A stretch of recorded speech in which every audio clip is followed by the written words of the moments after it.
Sajda aunty क्या चली गई हैं? हाँ, मैंने उन्हें टैक्सी में भेज दिया है और एफए को तो छोड़ दिया है। सिर्फ सुरैया आंटी की मेडिकल रिपोर्ट मांगी है। पूछो मत तुर्कुत। अल्लाह अल्लाह, वैसे सुरैया साहिबा को दिन दिहाड़े कब्र खोदने की जरूरत क्या थी? समझ नहीं आता मुझे, मगर ये कब्र खाली कैसे हो सकती है? क्या तुम्हें कुछ मालूम है अशरफ साहब के बारे में?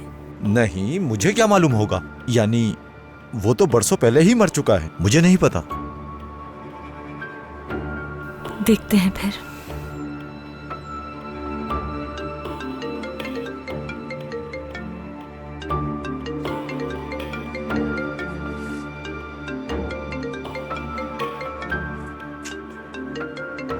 इससे कहो कि बिजनेस ट्रिप पर हो तुम तो नहीं चाहोगे ना कि वो तुम्हारे पीछे यहाँ है?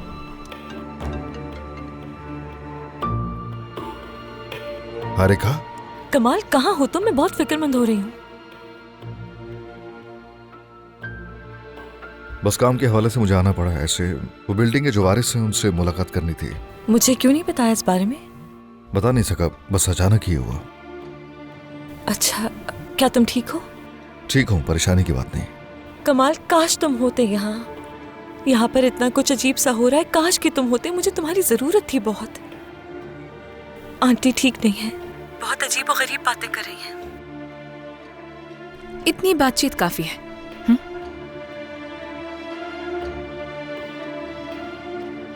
कहाँ है वो? पता नहीं, फोन काट दिया उसने मेरा। नॉर्मल बात तो नहीं है ये, है ना? जरूर कोई मसला हुआ है तुर्कुत। क्या हो गया तुम्हें हारिका? हो सकता है कि वो मीटिंग में हो इसलिए फोन काट दिया शायद उसने। नॉर्मल है ये। नहीं नहीं, ये नॉर्मल नहीं है। तुम उसे कॉल क्यों नहीं कर लेते? मैं? उसने तुम्हारा फोन काट दिया, मेरा क्यों उठाएगा? वो तुम्हें खुद कर लेगा कॉल। फजूल में परेशान हो रही हो तुम। नहीं, मुझे कुछ ठीक नहीं लग रहा, मैं फिर से कॉल करूंगी। तुम्हारी आंटी? हाँ, ले आए आंटी को। मैं साथ जाऊंगी इनके। मैं भी तुम्हारे साथ चलता हूँ, मैं तुम्हें अकेला नहीं छोड़ सकता। आपके पीछे ही हूँ आंटी मैं।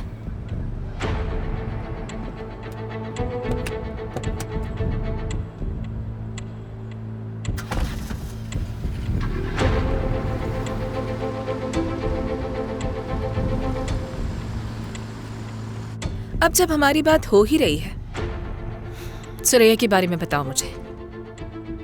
अशरफ जेल से कैसे भागा था और सबको ऐसा क्यों लगा कि वो मर चुका है? एक बार फिर से तुम्हें खबरदार कर रहा हूं, अगर हारिका को हल्की सी भी खराश आई ना, तो तुम दुनिया के किसी भी कोने में होगी, मैं तुम्हें ढूंढ लाऊंगा। आया कुछ समझ में? समझ गई अली ताहिर। अब जरा आगे बात करें हम।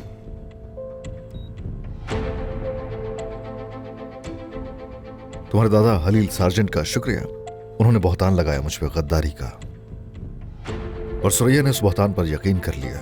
उसने शिकायत दर्ज करवाई, मुझे सजाए मौत सुना दी गई। जबकि हकीकत यह है कि तुम्हारे बाबा और दादा दुश्मनों के साथ मिले हुए थे और अपने वतन से वो गद्दारी कर रहे थे।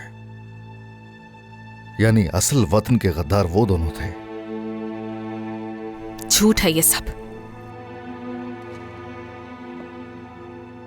तुमने सबसे अब तक झूठ बोला है अली ताहिर। असल कहानी मैं सुनाती हूँ। गद्दार और कोई नहीं, असल में तुम थे। फांसी भी दी जा रही थी तुम्हें, लेकिन उस वक्त अपनी महारत का फायदा उठाते हुए तुम जेल से फरार हो गए। उन सिपाहियों ने तो तुम्हें गोली भी मारी थी जो तुम्हारे पीछे थे, लेकिन उसी गोली ने तुम्हें एक नई जिंदगी तोहफे में दे दी। उस वक्त तुमने अपनी बॉडी को दरिया में बह जाने दिया और फिर उन्होंने एक इलामती कब्र बनाई उस गद्दार के लिए, ताकि लोग वक्तन फवक्तन आए और उस गद्दार की कब्र पर थूक कर जाएं।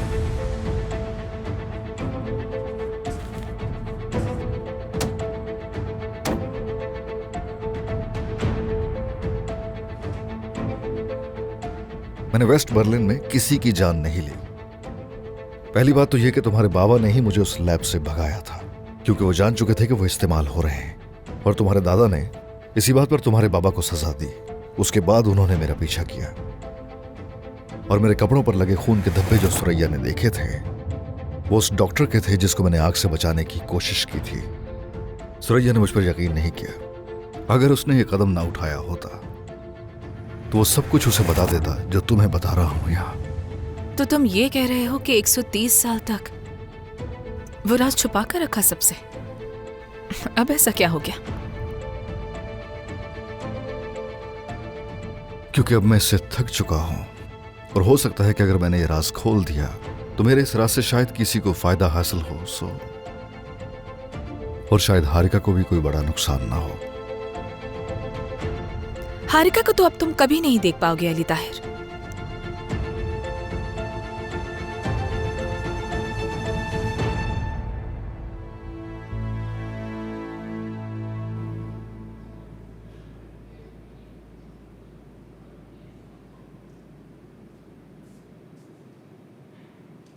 आपा, शुक्र है तुम आ गई सरहन। मैं तुम्हें कॉल कर रही थी सुबह से, कहाँ थी? हॉस्पिटल में कुछ काम था मुझे। क्या आप अकेली हैं यहाँ? एफए को रिहा कर दिया इन्होंने। निको साहब और साजदा आंटी चले गए हैं। आंटी वो ठीक तो है ना? मुझे लगता है वो बहुत कंफ्यूज्ड है। अजीब व गरीब बातें करी हैं वो सरहन, पता नहीं क्या हो गया उनको। सच कहूँ तो बहुत फिक्र हो रही है। कल तो ठीक थी। हाँ, थोड़ी सी बहस तो हुई थी लेकिन होश में थी। कैसी बहस हुई थी? जाहिर सी बात है आपको नहीं पता। आंटी ने घर के मामले में अदनान साहब से पैसे लेकर अदायगी की थी। अदनान साहब ने उनसे एग्रीमेंट साइन करवाया, अगर अदायगी नहीं की तो वो हवेली ले कैसा लेंगे। बदलिहाज इंसान है यार। मैं हिसाब लूंगी उससे इसका। आपा, अगर मेरी माने तो आंटी गलत नहीं है। उन्होंने किसी पर जबरदस्ती नहीं की। आंटी, लेकिन जब मैं घर से निकली तो आंटी ठीक थी। हो सकता है रात के दौरान कुछ हुआ हो। वो कब्रिस्तान कैसे पहुंच गई? तुम क्या घर पर नहीं थी? वो मेरी नाइट शिफ्ट थी। डबल शिफ्ट थी तुम्हारी? मुझे हॉस्पिटल में कुछ काम था इसीलिए घर नहीं आ सकी। ज़रैन, तुम ठीक हो ना मेरी जान? जी ठीक हूँ। देखो, अगर अम्मी को लेकर अब भी परेशान हो तो छोड़ दो ये फिक्र, बस कर दो, ठीक है? तुम्हें ऐसे नहीं देख सकती मैं। नहीं नहीं, मैं ठीक हूँ। फिर तुम ऐसे क्यों बिहेव कर रही हो? मुझे पता है, तुम्हें जानती हूँ मैं, कुछ हुआ है, अपसेट हो तुम।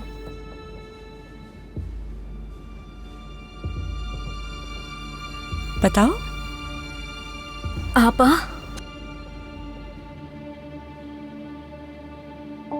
हाँ, मैं अभी हॉस्पिटल पहुंचा हूँ। हाँ, अगर कुछ पता चला तो बताता हूँ मैं। ठीक है, बाद में मिलते हैं। खुदा हाफिज। क्या हुआ, खामोश क्यों हो गई हो तुम? कुछ कहना चाह रही थी ना मुझसे? हारिका,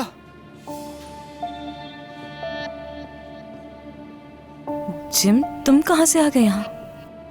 अम्मी ने मुझे बताया सुरैया साहिबा को जाने नहीं दे रहे। हम लोग कोशिश कर रहे हैं।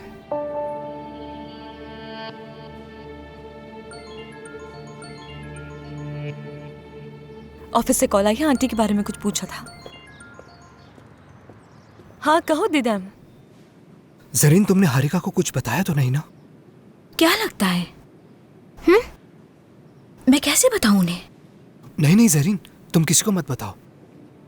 मेरा मतलब बस ये बात हमारे दरमियान रहे, किसी को पता ना चले। बस ऐसे रहो जैसे कुछ हुआ ही नहीं। जैसे कुछ हुआ ही नहीं? हाँ, तुम जानती हो हम दोनों ही नहीं ऐसा चाहते थे, समझी? ये गलती थी। बस जो हुआ भूल जाओ। ठीक है, भूल जाती हूँ। क्या कहा उन्होंने? वो कह रहे हैं रिपोर्ट का इंतजार करने के अलावा और कोई चारा नहीं है। उफ, अब क्या करें? किसी जान पहचान के डॉक्टर को ढूंढें।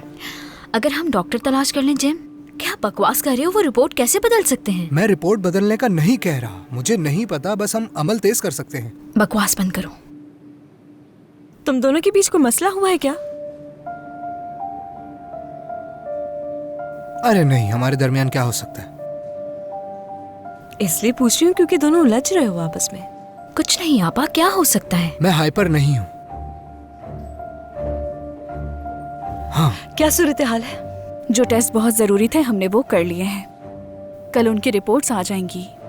कल कहा आपने? जी, आज रात वो ऑब्जर्वेशन में रहेंगी। क्या हम लोगों में से कोई एक रुक सकता है उनके पास? रुक तो सकते हैं, लेकिन यहाँ रुकने का कोई फायदा नहीं, क्योंकि ना आप पेशेंट से मिल सकती हैं और ना उन्हें देख सकती हैं। चलिए मैं चलती हूँ। खुदा हाफिज। अब कुछ नहीं, डॉक्टर की बात सुन ली है। हम यहाँ इंतजार नहीं कर सकते, चलो मैं घर छोड़ देता हूँ। क्या करें? चलो चले, हम यहाँ क्या करेंगे?